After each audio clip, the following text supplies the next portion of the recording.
So, sir, already 130 is there, and maximum participant already they joined 44. Yeah. 44. Others will join. Meanwhile, Yeah, we'll yeah, start. yeah. So, dear participant, good afternoon to all. And today we are going to start our sixth induction program with the objective of the this FIP. Okay, and the first lecture is why faculty need inductions. Okay, so what is the role of induction in the career development as well as for the our own career development, as well as why we require this type of the program for in the interest of the institutions as well as the student. So I am very happy that today afternoon we are going to start our the first session with Professor NVR Jyoti Kumar, the senior professor in commerce and ex-dean. Sir, welcome you, sir, in this HRDC faculty induction program. And sir is a very renowned teacher, means he loved to teach. Okay, so we are very fortunate, and we are very thankful to sir. In spite of his busy schedule, presently he is head of Department of Commerce. Even then, he ready to deliver his lecture and share his rich experience. More than 35 years, around more than 35 years plus teaching experience with you. Why this faculty induction program is required for your own growth and development, and your how it help to your career. So with this introduction, welcome you, sir. And now I am handing over the session to you for your presentation, sir. Thank you very much, Professor Manoj Kumar Verma, my colleague at the Mizoram University, and also Professor Bhartendu Singh, and these are the coordinators for this program. And I'm also thankful to HRDC and its director, Professor Robin, for giving me this opportunity to interact with very young teachers. And I came to know that most of the teachers are recently joined teachers, and some of the teachers are they're very young teachers, not having more than 5 years of teaching experience. So I also request my fellow teachers to consider me just like a colleague. Because I was born some 3 decades before, probably I happened to be on this side of the table, and we're all in the same boat, and we're all in the same profession with the same vision and mission. So I'm thankful to HRDC Mizoram University, and I came to know this is the 4th faculty induction program.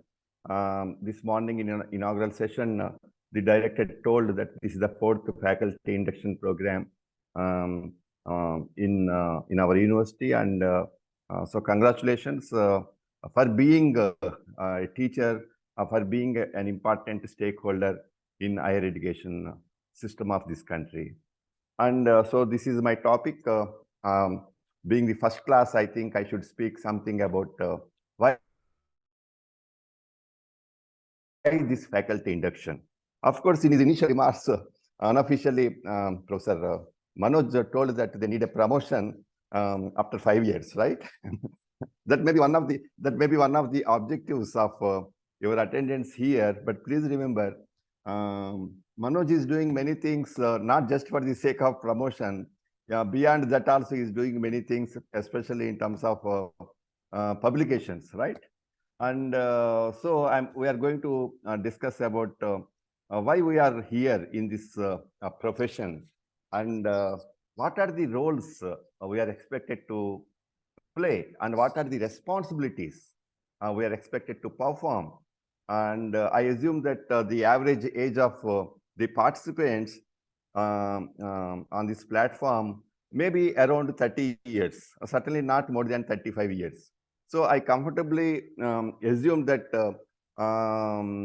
you are like you are like a rising sun, and of course the speaker who is speaking here is going to retire maybe in next 5 to 6 years. So I assume that so there is a generational gap, right? Certainly there is a generational gap between you and me, and but still I will try to make a connection with you all. And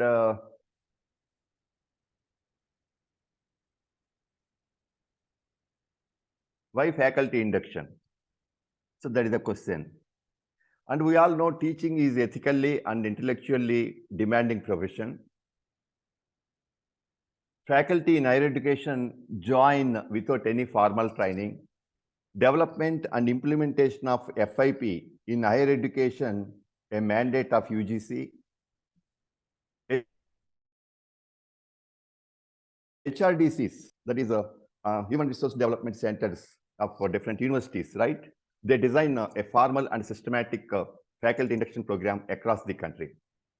So before trying to have some discussion about this, I request the participants, because I think as per the norms of HRDC, two-way communication, verbally it is not possible. So that way, I don't get a chance to listen to you verbally. But I request every one of you to share your observations, ideas, whatever it may be. Maybe some of the questions also, queries also. You may try to post it in the chat box or Q&A box and throughout this session. And certainly I will take up a few questions, a few queries or a few observations towards the end of my session, maybe towards the end of the last 10 to 15 minutes time, I would spare on this. So with this request, I will continue. So we all know teaching is ethically and intellectually demanding profession. See, there are many professions in this world, and most of the professions are intellectual. There are many professions which are intellectually demanding. But there are very few professions which are ethically and morally connected. And we all know teaching is one of such professions. We all know, just like other professions, teaching is also a paid job. Is teaching just a job? Is teaching a mission? A mission? Is teaching a mission? Is teaching just a job? Or is it a profession? Right? And just this morning, I was thinking of, I was just trying to know who are the great gurus of India, because we all know India is known for its rich legacy, having so many influential thinkers, so many influential philosophers. Teaching might not be their profession for livelihood, but even then we consider in our country some of the names, even now we feel that they are the great influencers, and their thoughts, their thinking is in the process of influencing the generations to come, right? And then I also try to get some names with the help of a global guru. Nowadays, Google we consider as a global guru. Then I found some of these names. And if you happen to get some names, don't try to hesitate to mention those names in chat box. So these are the 10 inspirational philosophers, gurus, and teachers in India of all time. Not necessarily in the same order, right? It is not like about as per ranking, or not like about as per some survey results or something like that. Gautam Buddha, Dr. Sarvepalli Radhakrishnan, Dr. APJ Abdul Kalam, Chanakya, belonged to 4th century. Still, his words, his writings, his preachings were they are remembered. Swami Dayananda Saraswati, Rabindranath Tagore, Savitribai Phule, who had started a school exclusively for girls way back in 1848 in Pune. Swami Vivekananda, Munshi Premchand from Uttar Pradesh, Mahatma Gandhi, B.R. Ambedkar. Of course, these are not living legends, right? But there is one living legend whom we consider as a living legend, is Ananda Kumar. Even now, he takes students from the downtrodden, right, from marginalized sections of the society in Bihar, and he made them compete for admission in IITs and IIMs. And he's doing that successfully. In 21st century, one-man army, Anand Kumar, and 90% of his students, right, they're from marginalized sections of the society. I think it is appropriate to start this program by mentioning these names. And because of that, teaching is always considered as ethically challenging profession. And but interestingly, faculty in higher education, they join without any formal training. See, for other professions, whether it is law or medicine, or even a police constable, right? Even a police constable, I have respect for him. I'm not undermining his job. It is not possible for him to perform his duty without having a successful training induction program. He will not be allowed to go out on the street to perform his duty unless he completes IPS officers, IAS officers. They are supposed to have some training, serious training. Then only they will be placed in a particular position. But interestingly, we teachers are allowed to enter into the classroom without having any formal training or any formal degree. And interestingly, if you want to become a teacher in a government school, right, it is not possible for you unless you have some formal training program. We call it a Bachelor of Education, B.Ed, right? But such type of degree is not required if you want to teach in a university department. That is why development and implementation of FIP in higher education has become a mandate of UGC. HRDCs, and I came to know that there are some 65 or 66 HRDCs across the country, recognized by UGC in different universities, and they have taken up the responsibility of designing a formal and systematic faculty induction program. So these are the objectives of FIP: understanding the roles and responsibilities as faculty members. And of course, in my session, I'm going to speak mostly about the first objective. And I think it is a very 3-week program or 4 weeks program. And there will be many speakers who would speak on different aspects, different dynamics, different perspectives of higher education system. But maybe I would like to focus, being the first speaker, I would like to focus on the first objectives only. Maybe I will take the entire session on that. Understanding what is your role, what is our responsibility as a faculty members, changing responsibilities, changing roles. Then these are other objectives to familiarize with the structure, functioning, governance, rules, regulations, and the professional expectations in higher educational institutions. And I need not explain what is a higher education institution, right? And we're all teachers in higher education institution. The colleges offering a bachelor's program, universities offering a bachelor's and postgraduate programs, of course, research programs also. We consider all of them as higher education institutions. So we are because please remember, you are going to be an important stakeholder in this system for next 2 to 3 decades. And the structure, functioning, governance, rules, regulations, and professional expectations in higher education institutions. So professional expectations. And we are here and we are answerable and we are accountable to different stakeholders.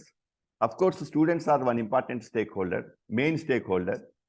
And in fact, our students, they are the purpose of higher education institution, whether it is a college or university, no doubt about that. But please remember, at the same time, we are also accountable to other stakeholders. It may be government, which is providing funding. Please remember, government is providing support not only for government colleges and schools or public universities, it is also providing some support even for not for profit, for profit maybe. Profit may not be a dirty word. Sometimes we replace it with surplus, right? So government is also providing some support even for private colleges and private universities, right? And we are accountable and answerable to the prospective employers of our students. Finally, it is our responsibility to offer products to our prospective to the prospective employers of our students, right? And if there is a lot of perceptual gap between the teachers, between the higher education institutions, and the prospective employers of our students regarding the kind of product, regarding the quality of product which we are supposed to design, which we are supposed to provide, then it is going to affect the quality standards of our students, and it is going to affect their placement also. So then our own employer has some expectations about us, and the parents of our students, they have some expectations about us, and similarly the local community where we are operating, and it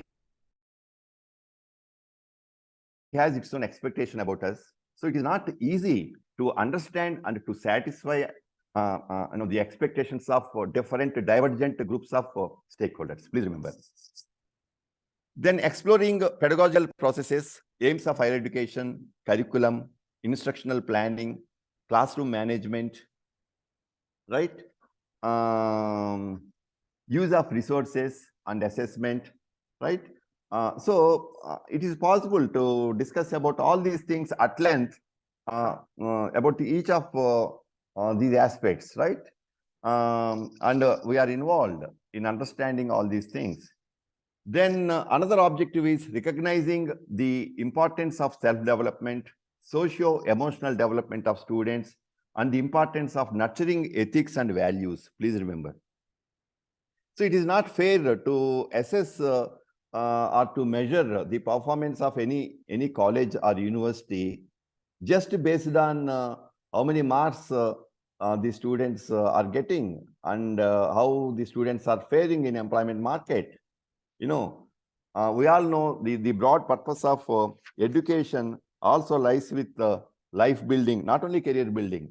It also lies with man making and also character making. And Swami Vivekananda used to say is a meaning of education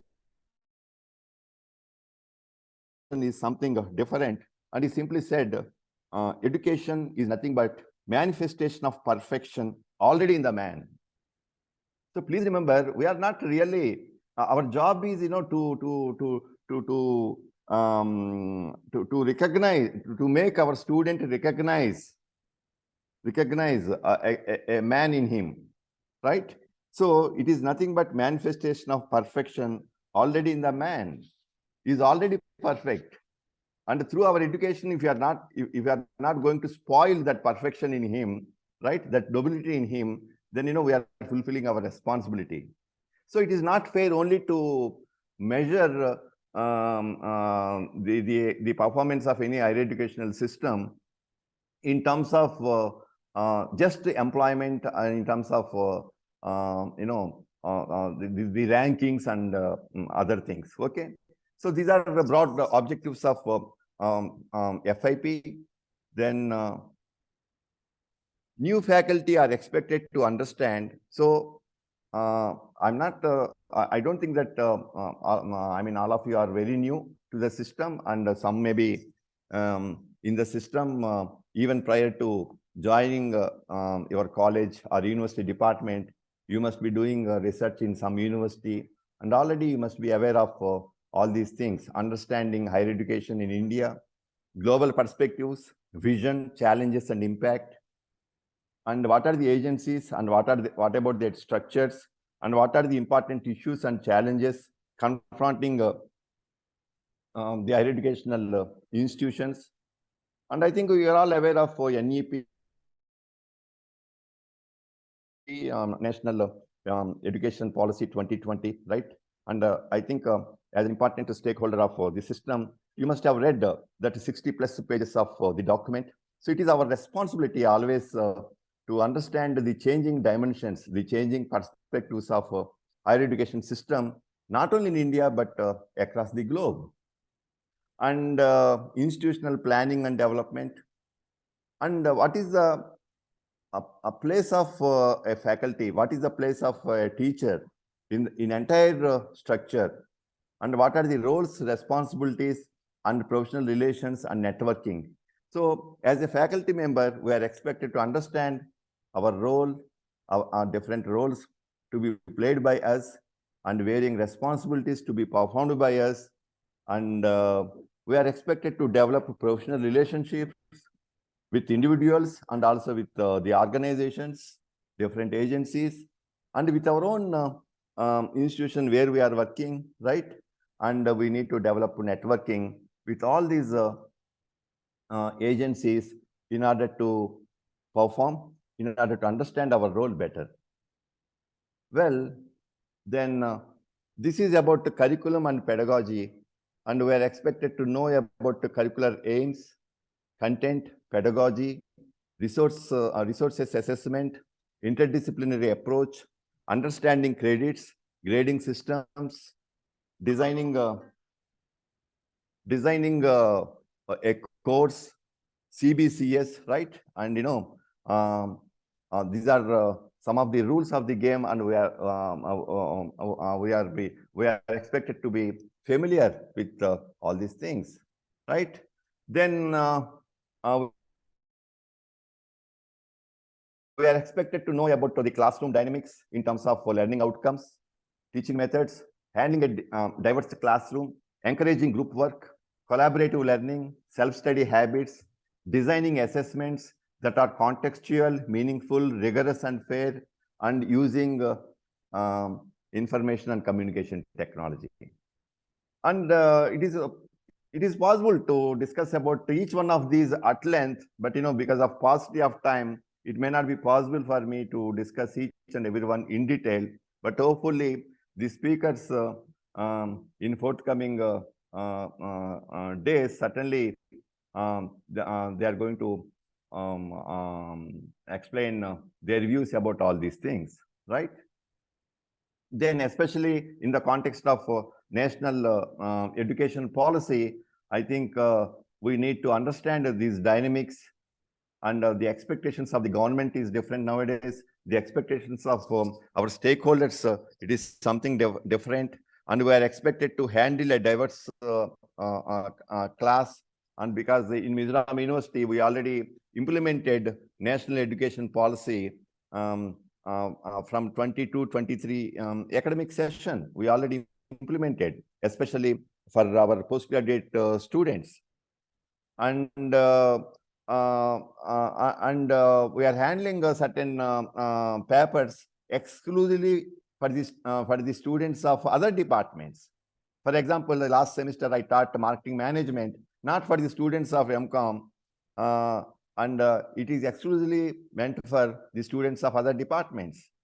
And sometimes it is not easy to teach marketing for a physics student or a history student, right? So we should understand multidisciplinary and interdisciplinary. It has become one of the thrust areas of national education policy. And similarly, please remember, encouraging group work, encouraging collaborative learning, self-study habits, and these things we need to imbibe, we need to impart among our students. But the question is it possible for me to imbibe these things in my students unless I have this quality? Unless as a teacher, I have this quality, I don't think students of 21st century, they would recognize me as a useful teacher, because they see that I don't have this. If they feel that I don't have this quality, then they simply ignore me. Still I may be getting I may be getting my salary. Still I may be comfortable with my job. But the reality is the 21st century students, and certainly they are not going to recognize the institutions and the teachers who are not very good in understanding these aspects. Okay. Then designing assessments that are contextual, meaningful, rigorous, and fair, and using ICT. I will explain some of these things in the course of discussion. Then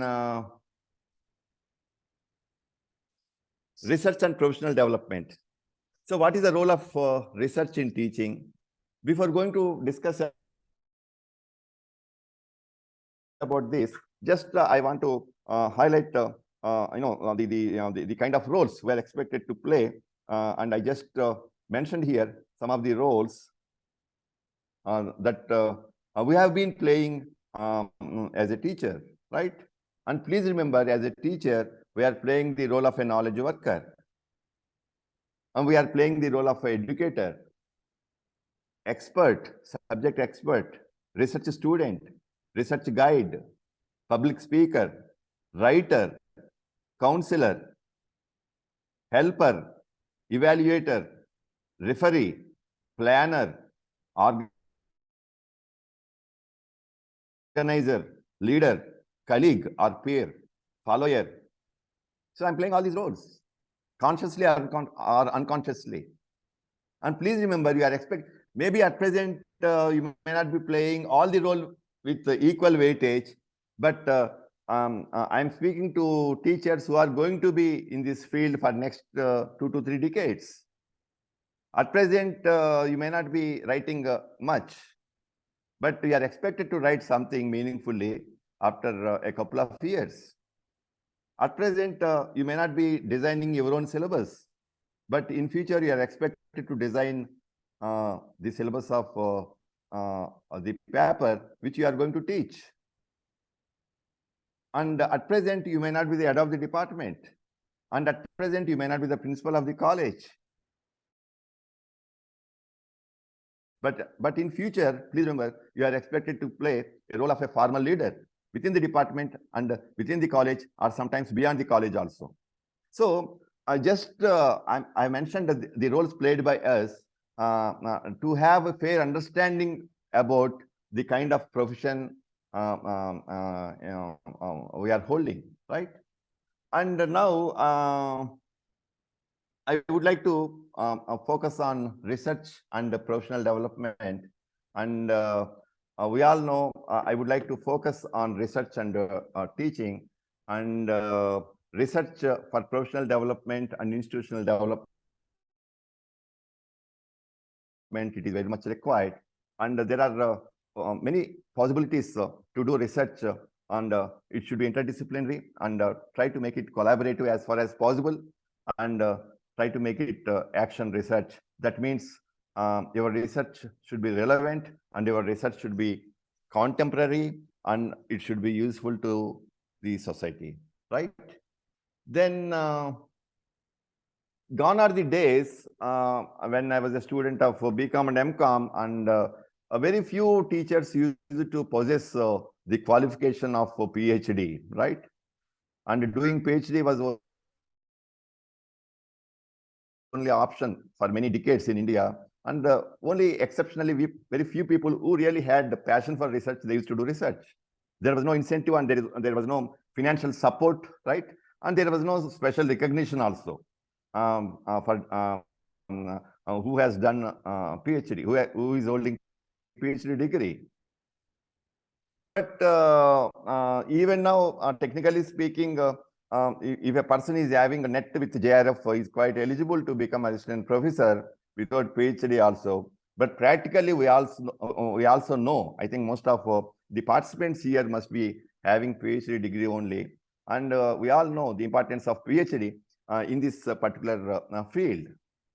And if you are not a teacher in higher education system, and if you are holding a PhD degree, sometimes we feel we are like a fish out of water, and we are not in the right field. Having a PhD degree, but not teaching in higher education system. We don't like that type of situation.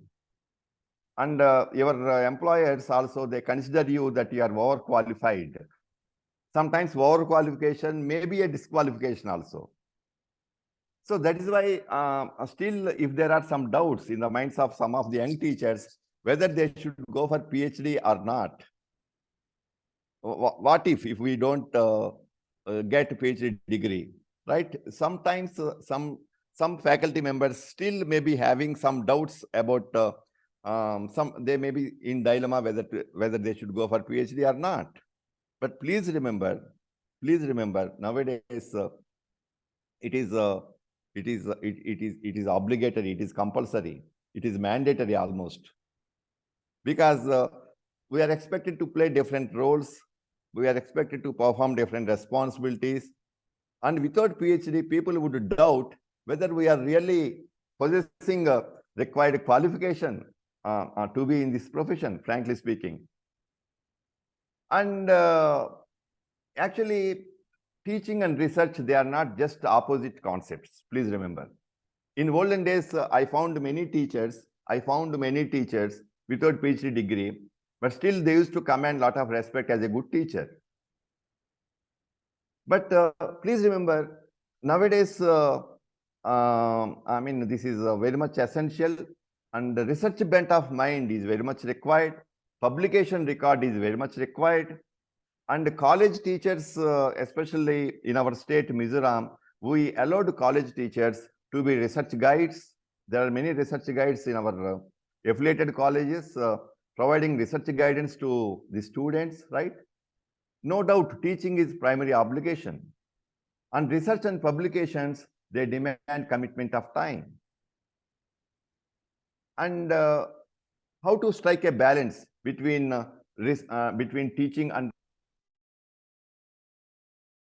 research? It is possible to achieve excellence in both. There are many teachers who are good researchers also, and there are many good researchers who have good publication record, but still it is not at the cost of teaching. It supplements their teaching. It enhances their teaching quality because they are up to date with their knowledge. How would we say that they are up to date? Because they are publishing. So if I find some professor who is not having good publication last 2 years or 3 years,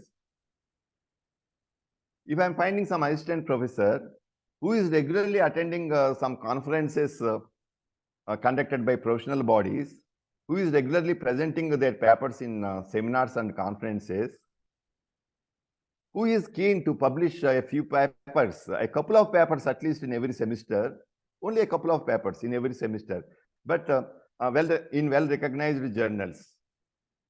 We all know the importance of nowadays UGC is insisting about UGC care-listed journals. Any article, in any journal, you know, they are not going to accept it. So we have to make it a part of our life. So it is possible to achieve excellence in both. And in fact, there are many similarities between two endeavors, teaching and research, because high degree of knowledge in contemporary issues, it is required. And sometimes, people say that I have 20 years of teaching experience, right? And just in the beginning, Professor Manoj, he said, I have more than 35 years of teaching experience. So if someone says that I have 10 years of teaching experience, then, you know, there is a question whether you have 10 years of teaching experience or have you taught the same lesson 10 times. If someone taught the same lesson 10 times, is it fair to call it teaching experience without value addition? If teacher is still following 2017 textbook while teaching economics, he is still following 2017 published textbook, and he doesn't want to change the textbook, at least new edition also he doesn't want to see. He doesn't want to see other textbooks in the same subject. Then, my dear friends, we are making our profession, our beautiful job, our noble profession very boring. my job, my work, my lecture should be interesting to me first. If it is not interesting to me as a teacher, my own lecture, then how can I expect that it would influence, it would have some impact on 40 students? So we are expected to develop good analytical skills. We are expected to, so both research and teaching, they require articulation and communication skills. But only difference is in teaching, verbal communication plays an important role, whereas in research, your writing skill plays an important role. But basically, it is about communication only. So if someone says that I have been teaching for last 20 years, fine. But how could I assess, how could I make an assessment about his quality of teaching? Just because of years of experience, length of experience? Do you think that teachers having very long experience, they would make good teachers? Do you think that the teachers who is having less than 5 years of teaching, they are not capable teachers compared to those having a very long experience? It's a big hypothesis to be tested. But if some teacher says, I've been in teaching field for last 2 decades, and in last 5 years, I have published some 10 papers, and all these 10 papers, 2 papers a year on average. And all these 10 papers, they are in UGC care listed journals or Scopus indexed journals. If someone says like that, then that person start attracting respect from others. Good teaching has no evidence, even though we have so many feedback systems in our college and university system. But good research has a lot of evidence. And in this world, evidence is very much important. So it is possible to strike a balance between the two. Next slide. So how to combining teaching and research? They are not opposite. Teaching is prime. Of course, I think we discussed about this. Then research supports high quality teaching. It stimulates discussion, challenges assumptions, reaffirms convictions, and raises new questions. So if a teacher is having a research bent of mind, and it is possible to do all these things while teaching also in the classroom. And unfortunately, in most of the classes, classroom teaching exercise has become a routine exercise of one-way communication, unfortunately. Unfortunately, even in university departments, in most of the classes, unfortunately, it has become a tops-down approach or one-way communication, right? And students, they don't participate much. They don't come to the class with preparation, right? And in most of, in IITs, I have some friends. In IIMs and IITs, I have some friends. And they used to say that, in fact, we are not teaching anything in the classroom. In fact, we are learning from our students. And sometimes they also confess that they are really not believe in spoon feeding, and what they are doing is they are only like facilitators. They are not like teachers. They are only facilitators. They facilitate productive discussion. So making students participate in classroom. And if you are making student that if the student is not attending your class for a few days, and for that, if student is feeling guilty, and if student is feeling that he is losing something by not attending your class, if a few students have that type of feeling, then I would say that you are a very successful teacher, right? So next slide.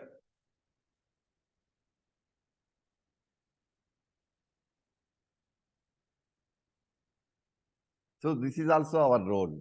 We are expected to play this role. We are expected to perform this responsibility. And it is all about, if you read these points, it is all about improving emotional quotient. We call it EQ or EI, emotional intelligence, emotional quotient, right? And please remember, as teachers,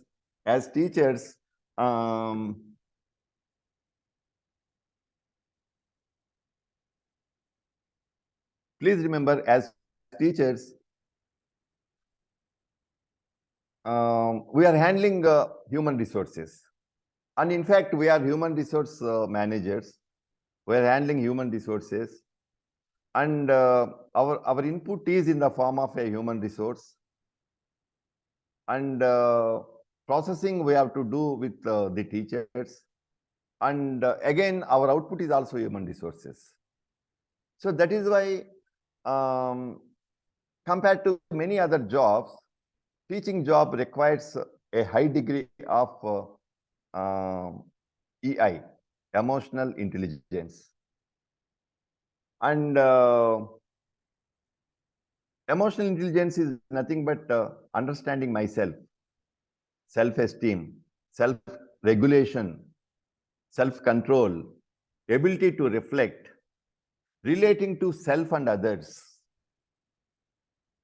and understanding their students, their physical, mental, emotional health, mentoring and guiding them.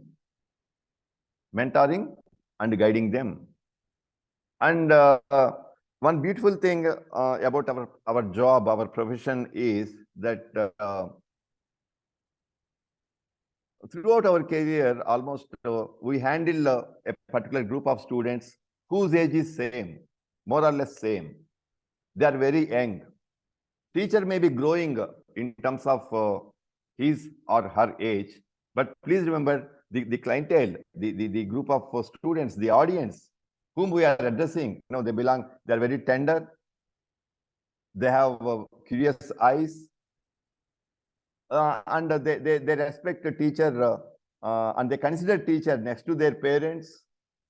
Still, we have that system, that value system, right? And we are very fortunate to have that type of value system. And they consider our students, they consider one of their teachers as their role model, right? Despite having so many, celebrities in the world, maybe in films or in sports, right? Still, there are students who consider the teacher as their role model. Teacher may be teaching in a primary school level or higher education, higher secondary level or higher education level, whatever it may be, right? And but we are teaching in higher education institutions, but our students are different. Our students are different in terms of their physical, mental, and emotional health. And it is our responsibility to act as their mentor. And some teacher, he just told me that teaching is, syllabus is nothing but like a pretext. And one of my senior teachers used to say that a syllabus is just like a pretext to teach something. So there are teachers, they just don't want to confine to syllabus only. If teacher is only confining to syllabus, if teacher thinks that his job is to divide the syllabus into questions and answers, very important questions, not so important questions, and evaluation, giving some internal marks. And if we feel that our job is very, if we confine to only these things, then I'm afraid that we are suffering from short-sightedness, and we have a narrow view of thinking of our job, right? So understanding career development options for students, understanding ideas of counseling and coaching, right? And building a strong institutional culture. So teacher plays an important role. See, there are so many education institutions in our country, right? And we all know India is one of the largest systems of, India has one of the largest systems of higher education. Our size, quantitatively, our size is, we have more than 1,000 universities, 1,000 universities. And we have more than 55,000 colleges in this country. And still, most of the students, and they prefer to go to abroad. Very recently, in the parliament, they introduced entry of foreign universities bill. And I think some of you must have read about that. The draft bill is also available. And a lot of money is going out. And so many students are leaving India, not just for the sake of higher education purpose, and they don't want to come back. They don't want to come back. So it is not correct to think that they are just going there for the sake of some degree, some better educational qualification. No, it is not for that purpose. And how many students are going? Very recently, education department, I think they mentioned in the Lok Sabha, it is there in today's newspaper, that that during 2017-22, last 6 years time, how many students, despite COVID pandemic, despite entry ban, right? How many students they prefer to go to other countries? It is 30 lakhs. So 30 lakh Indian students, they opted their career, not only career, they opted, most of them certainly from countries like America, they don't want to come back. And when there was Russia-Ukraine war, how many students pursuing medicine returned back to India? It is more than 15,000. And there are many countries like Ukraine, Philippines is there, and there are many other countries in and around Russia. There are many countries, and many Indian students every year, thousands of Indian students, they are going there to pursue their MBBS. But we all know the reality is we require a large number of medical professionals in India, because India is our population is so huge. Our population is so huge, and we are going to be the most populous country in a couple of years, overtaking China. And India is struggling very hard to achieve whose norm of 1 doctor for 1,000 population. WHO. Its norm is there should be at least 1 medical doctor for every 1,000 people. But we are struggling very hard to achieve that target. And we all know the importance of public health. We all know importance of health and medical profession, especially during COVID pandemic. Now, the simple question is, somewhere, we need to fix our manpower planning in a better way. There are some lapses in our manpower planning. And is it so difficult to set up medical colleges in our own country? And these 15,000 students, they're still struggling very much to pursue their medical education because they are not in a position to go back to Ukraine. And from that episode only, and we are able to understand the problem, right? And so this is one important area where we need to excel, improving our own, this emotional coefficients. Then at the same time, if you speak about, if you want to discuss something about, say, the origin of CEOs, the origin of chief executive officers of world-class companies in the world, right? And the leaders who are heading those world-class companies in the world. And we are seeing so much of news, the success stories of many Indian students. And they are Indian students who had pursued their higher education in India only, but just for the sake of doing some MS, they opted to go for America, and they had entered the industry there just like anyone like that. But finally, in the span of 20 to 25 years of span of their career, they made it possible to become the head of the organization. And there are many such leaders, and those countries, they can't take complete credit because they were graduated in Indian higher education system. And there are many names. You must be well aware of those names. It may be Sundar Pichai, Satya Nadella, Parag Agarwal, Leena Nair, Santanu Narayan, Arvind Krishna, right? And in fact,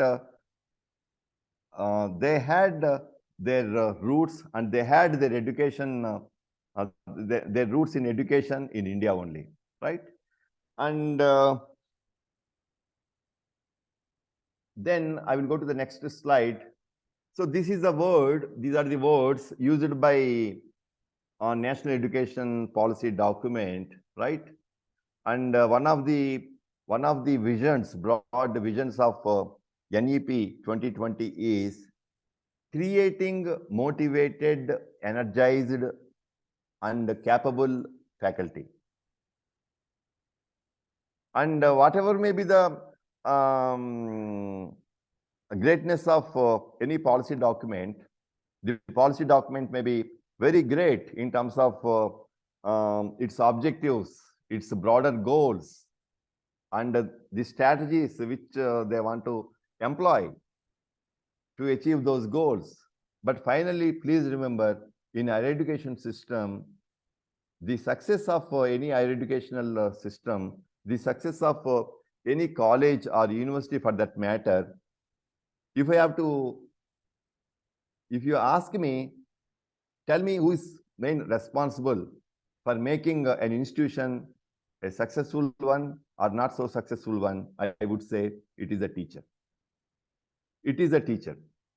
Whether it is a private system or a public system, whether it is a college or university, whether it is science department or social science department, whether the college is located in Northeast India or whether the college is located in metropolitan city like Pune or Hyderabad, a teacher plays an important role for running the institution.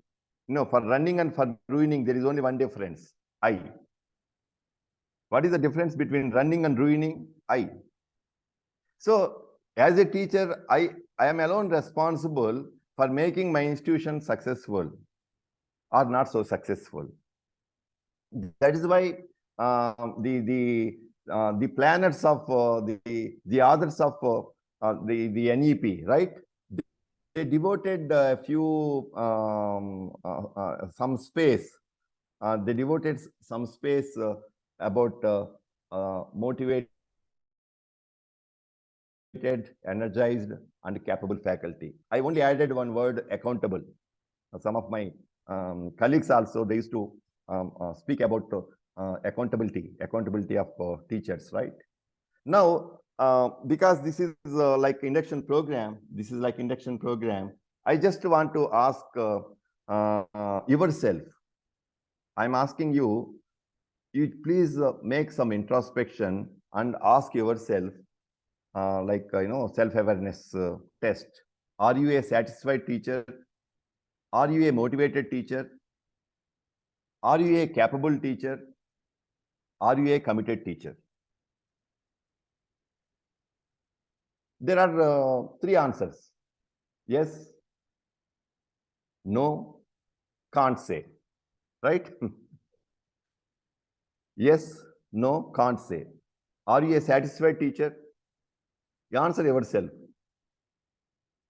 Are you a satisfied teacher? Job satisfaction, one important area in our subject, management subject. Are you a motivated teacher? Are you a capable teacher? According to you. I'm not asking according to your principal's opinion. I'm not asking according to your students' opinion. I'm not asking according to your colleagues' opinion. See, I may be feeling that I may be very capable teacher. But if my colleagues are having different opinion, if my students are having different opinion, if my head of the department is having different opinion, if the passed out student is having different opinion, okay, then there is something wrong with my perception about myself. So at least I should try to convince myself about my satisfaction, about my motivation, about my capability, and about my commitment. Yes, I have very good opinion about myself as a teacher, and there is no much if there is no much difference between my opinion and others' opinion about me, right? I'm having very fair opinion about myself, very positive opinion about myself. And if others are also holding the same opinion, more or less, same opinion about myself, then I'm in a comfortable zone. I would say I'm in a comfortable zone. Others are also speaking well about me in my absence. In my absence. The passed out students, some of the passed out students, they still remember me. They still remember you as one of capable teachers, one of committed teachers, one of motivated teachers. And please remember, job satisfaction is not that important. In this order, though I put satisfaction, job satisfaction in first place, but please remember, a motivated teacher is supposed to be a capable teacher also. Motivation and capability, it is possible, it may lead to commitment, right? And I will go to the next slide. I just want to explain about the questions. Let us have some discussion about those questions. And for that purpose, I just want to utilize Hedgeberg's two-factor theory of motivation. And those teachers, I mean, belonging to commerce management and of course, public administration and also psychology, I think they are well aware of certain theories of motivation. And Hedgeberg he formulated a two-factor theory of motivation. And according to him, satisfaction may not lead to higher motivation, according to him. And he said, if you want to make your employees happy about their work, provide certain factors, and he called them hygiene factors or maintenance factors, hygiene factors. So if you want to make the teachers happy, there should be some factors, right? They should be present. And what are those factors? So these are the factors. Next slide. These are the hygiene factors that make you satisfied. See, as a teacher, if leadership is good, supervision, leadership. College policy is good, maybe relating to leaves, maybe relating to academic calendar, maybe relating to working hours. And if you are happy about your relationships with the head, the principal of the college, if you are happy about your relations with colleagues, if you are not so unhappy about your salary, and if you are enjoying a very happy personal life, right? And your relations with subordinates, your status in the society or in the college, job security. Please remember, as a teacher, are you happy about all these things?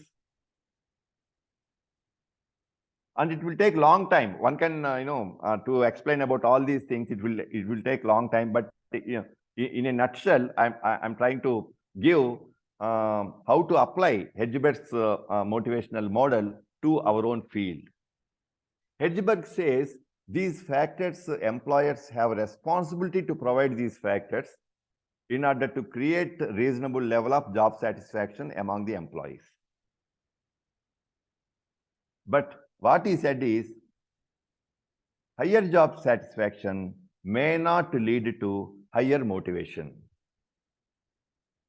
So there is one statement, happy teachers are productive teachers. True or false? Happy teachers are productive teachers. Happy students are productive students. Happy workers are productive workers. True or false? Sometimes our students may be very happy. We feel that our students are happy. We ask them, are you happy? They said, yes, sir, we are very happy. Most of them are very happy. But what about their performance?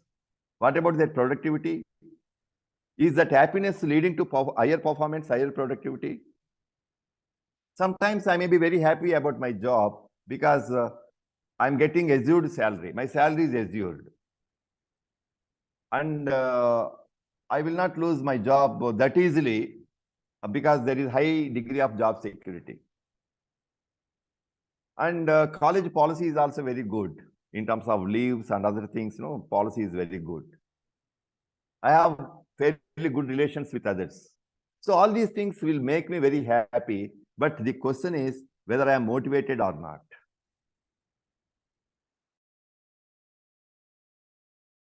And if all are happy, but if it is not reflecting on their performance, then the institution has to suffer.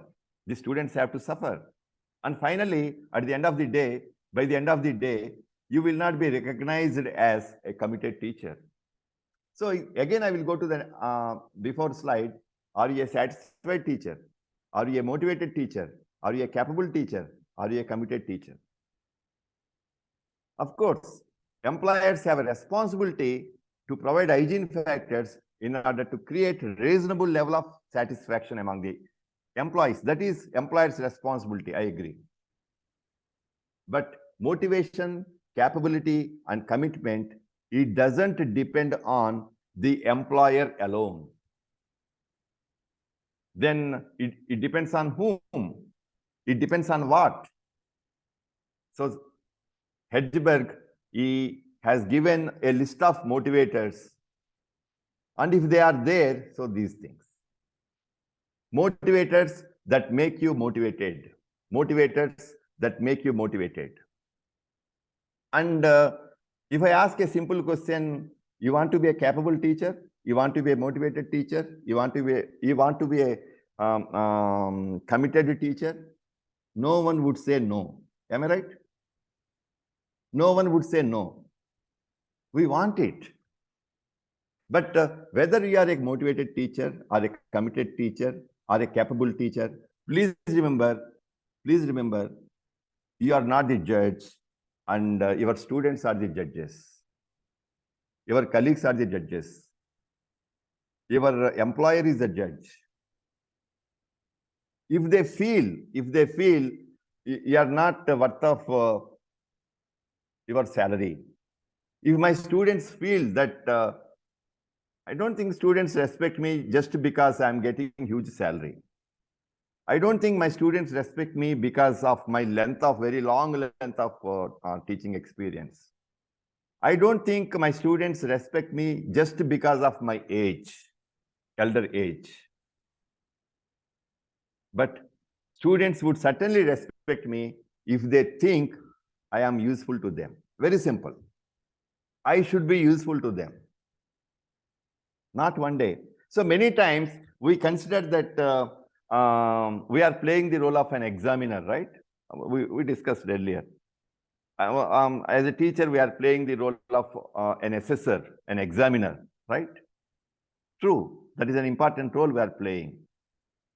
But what I feel is, in fact, we are being examined by our students on a continuous basis. I may be teaching only 2 hours a day. But still, please remember, what I am doing beyond those 2 hours, it is not just enough if I teach well those 2 periods. What is that I am doing beyond those 2 periods a day? And what about my public conduct? What about my habits? And whether I am trying to help the students beyond the classroom, whether I am playing a role of a mentor, and whether I am helping the institution where I am working. Nowadays, we all know the kind of work, it increased very much, whether it is a college or university. We are supposed to provide a lot of data to different agencies. We are supposed to face an NAC assessment. We are trying to provide data to different agencies, right? And as internal quality assurance cell, IQAC, right? And we're all involved in strengthening our IQAC. And we are playing different types of work and different types of roles. But finally, please remember, these are the motivators. These are the motivators. And if you are able to keep these things alive, right? Say, for example, achievement. Of course, only I have given examples. A PhD degree may be an achievement. Research supervision is also an achievement. Recognition. All are teachers, but some are recognized because of their publications. Work itself, responsibility, maybe IQAC coordinator, maybe head of the department, maybe some important role you are expected to play in our college or department. Advancement, research supervision, growth, paper in a Scopus indexed journal, or giving a public lecture, or writing some papers, writing some articles in newspapers on contemporary issues, or getting opportunity to speak publicly, or presenting a research paper in a conference, attending conferences relating to your subject on a continuous basis. And the fundamental difference between motivators and hygiene factors is, please remember, all these hygiene factors are external factors. Please remember, supervision, college policy, salary, working condition, all these are outside factors, external factors. Salary someone has to give. Working conditions someone has to provide. Personal life, others are important. Status, others have to recognize. Security, someone has to give.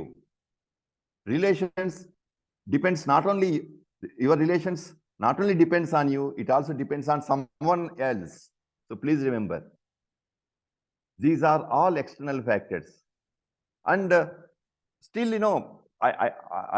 there may be some exceptions to this particular theory. If someone gets a good salary and if salary is a source of motivation, I have no problem. I have no problem at all. If someone is very happy about relations with the head of the principal, head or principal of the college, and if that is working as a source of motivation for him, I have no problem at all. If someone is viewing these things as a sources of motivation, well, there is fine, there is no problem at all. But what Edgeberg said is, these are only hygiene factors, and finally motivation depends on, it should come from within, and these are psychological factors. Achievement, recognition, work itself, responsibility, advancement, growth. Please remember, these are psychological factors. And they should come from within. One fundamental, one interesting thing about motivation is, a satisfied need is no longer a motivator. a satisfied need is no longer a motivator. Say, for example, achievement PhD degree. Yes, I got PhD degree. Before getting that degree, when I'm aiming for that degree, then it is a source of motivation. Once I got a degree, then, it is a old story. It becomes a old story. Best paper award I want to get. 4 times I got. Then it becomes a old story. Research supervision I want to provide. Okay, initially it's fine. But afterwards, then it may not be a source of motivation for me. Then advancement means I feel if I write a good textbook, which is very popular in pan-India, if I feel that is advancement, my advancement, if I feel that is my growth, conducting a national seminar, doing a collaborative research with the help of some ICSSR, conducting a seminar, right? Or writing regularly in newspapers. And if I feel, if I start deriving satisfaction and motivation through those things, then, I feel that is a motivator, right? Then next slide, a couple of slides. Values, ethics, and environmental consciousness. This is also our role as a teacher. Exploring linkages and education, deliberating on social and environmental issues in contemporary India, role of higher education in addressing issues like exclusion, inequality, gender, corruption, drug abuses, climate change, and so on. Please remember, it is not just enough for us to confine to our classroom teaching, to confine to the syllabus, to confine to only teaching and evaluation. And please remember the younger, our children, the younger minds, and they are with so many dilemmas, right? And in 21st century, they are facing certain problems. It may be climate change, it may be drug abuse, it may be inequalities, corruption in society, gender inequalities, environmental degradation, right? And it is also our responsibility as a teacher to address these issues in our own way. We have a responsibility to assure the students that they are in the safe world. It is also our responsibility to make our student question all these things. Please remember, because our students are going to be responsible citizens in the society, in this democratic country, in this global world. So all these things depends on how we are molding your students to think, to act, and to behave as responsible citizens. That is why someone said that classroom is a place where future generation is shaped. Classroom is a place where future generation is shaped, right? So let us not reduce it just teaching, completion of syllabus, and conducting the examination. So enjoy the most stimulating journey as a teacher and make a difference in the lives of your students. So still 15 minutes time is there, and I want to stop here because I just want to highlight some of the aspects of higher education system, and also the purposes of the broad objectives of induction program, and also how to be a committed, capable, and motivated, and also satisfied teacher. And I try to apply the theory of one theory of motivation to achieve that. So with this, I want to conclude this opening class. And if there are any questions, I want to just read some of the questions, and you are free to share your ideas in the chat box.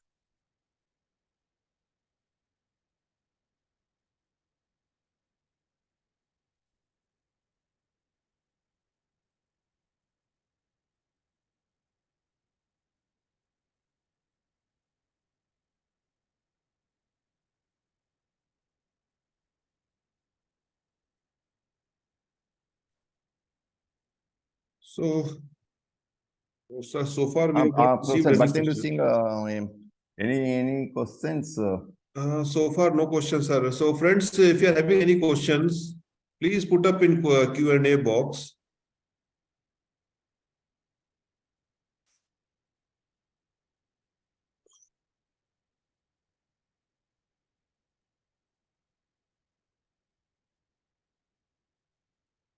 No questions so far. Only thank yous are there. Yeah. Yes, sir. One question. So, One question is maybe I there will in. take. One question is there in chat box, sir. Should I Yeah, read yeah. or you will read? Which is the question? Please read. Please read it. Okay, okay. It is as you said that publication of 2 articles indicate good researcher, but often reviewers often take 7-8 months time to review. Yeah. But it's just observation, not a question. Yeah. Yeah, yeah.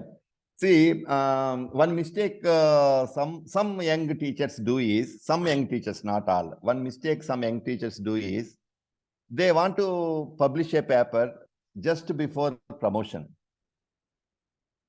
They want to attend some workshop like this because it is compulsory, otherwise promotion will be denied, right? I'm just asking because we're all responsible teachers. What type of impression you get if a student started coming to the department just before examination? In the beginning, he will not attend the classes regularly. He doesn't bother much about your instructions. Just before examination, maybe 20 days before the examination, he tried to be very regular because he was afraid of passing the, somehow he wanted to pass the examination. He's trying to do something like that in the 11th hour. As teachers, we form very poor impression about him, very simple.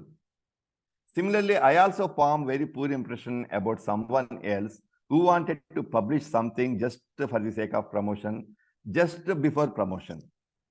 And they try to publish somewhere else, otherwise they miss the bus and so, you know, my humble submission is true. What he said is true. Some journals taking more time for review means they are worthy journals. They are worthy journals. And we have some journals, they try to publish the papers without reading also. For example, if there is some mistake, some typing mistake, or you know, some spelling mistake, some so many grammatical mistakes, right? They don't hesitate to publish still. Because they are able to publish very soon, it doesn't mean you know, that is a good journal, right? So that is why we should make it a habit. Writing, we should make it a habit. Just like when teaching is happening all the time, throughout the year, throughout the semester, writing should also happen throughout the year and throughout the semester. It requires practice only. Please remember, anything is like that. It just requires practice, practice, and practice. That is one thing. And another thing is, if you want to be a good writer, one skill you need to develop is, first you need to be a good reader. Many times we feel that we are lacking in writing skills, but the fact is we are also lacking in critical reading skills. One simple suggestion I would like to give is, if you want to publish in one UGC care listed well-reputed journal in your field, right? And if you don't have the habit of reading some of the articles in that journal, right? For example, I want to publish one article next year in a particular journal. I want to publish one article. At least I should cultivate the habit of reading some articles in that journal, and what type of articles they are accepting, what is the language, what is the style of writing, and what is the referencing style, how they are constructing the tables, how they are printing the figures, how they are writing the abstract. That critical reading skill I need to develop. Otherwise, it is not possible for me to publish a paper in that journal. Very simple. So when reading becomes a habit, when a critical and serious reading becomes a habit, then writing would happen, if not this year, next year. Hope I answered his question. Yes, sir. This was the question from Dr. Shantanu Ghosh. Okay. Another question is there from Tanushree Kundu. And the question is, sir, in this era of easily availability of digital resources online, has the role of teacher been gradually receding in providing knowledge? Yeah, yeah, wonderful question. I appreciate him for asking a very wonderful question, right? And again, it depends on me. It depends on you as a teacher, right? And if students are feeling that instead of wasting time in my class, better he spends time with Google, then he gets whatever information I'm going to teach. If he's getting very easily from the Google, then it is not his mistake, it is my mistake. And I also give one example. Sometimes not many teachers, some teachers, and if there is no power and it is not possible for them to take a class, because without PPT they can't teach. And on PPT also, the material which they are sharing with the students, it is easily available for the students. Students can easily get that information by referring anything from the search engine, right? So that means who is responsible for that? If students are feeling that, I mean, why to waste time by attending somebody's class? And without attending the class also, if students are capable of getting 70%, 80% of marks, it is happening, right? If they are able to get 70% of and 80% of marks, then, you know, teaching has become redundant. That is why some of the, but still, please remember, it depends on you, whether you are really making. So we should prove on every day-to-day basis. As teachers, we should prove that we are not irreplaceable. And technology is not going to replace any good teacher. If technology is replacing some teachers, and certainly there must be bad teachers. And technology is not a substitute for any good teacher. Sir, another question is there from Dr. Shubodh Prasad Rajak. He's asking, teaching is not a profession, but teaching is a character. Is this true in present era where education is not a service? This is business now. Yeah, unfortunately, in journals like University News, in journals like EPW, Economic and Political Weekly also, there are many articles written how commercialization has been creeping in the system of higher education, right? And many colleges have been reduced to teaching shops. Teaching shop words, such type of words have been used in journal articles also. Teaching shops. It's true. Commercialization has been happening in teaching. And that is why in the statistics given by us, why many people wanted to leave India for higher education, and 30 lakh students, they left India for higher education. And only research has to reveal how many will come back to India after their higher education. Only research will reveal. That means somewhere they are not happy about the quality of education in India, and they are forced to go out, not only for the sake of better education, but also for better career prospects. That is why we have to wait and see this entry of foreign universities bill, whether it would restrict the outward flow of our students to other countries. We have to wait and see. But government is also not very happy about the so many students leaving India. And earlier we used to call it brain drain. Then again we got some confusion. We thought it is brain gain. Then again now we are telling better we opt for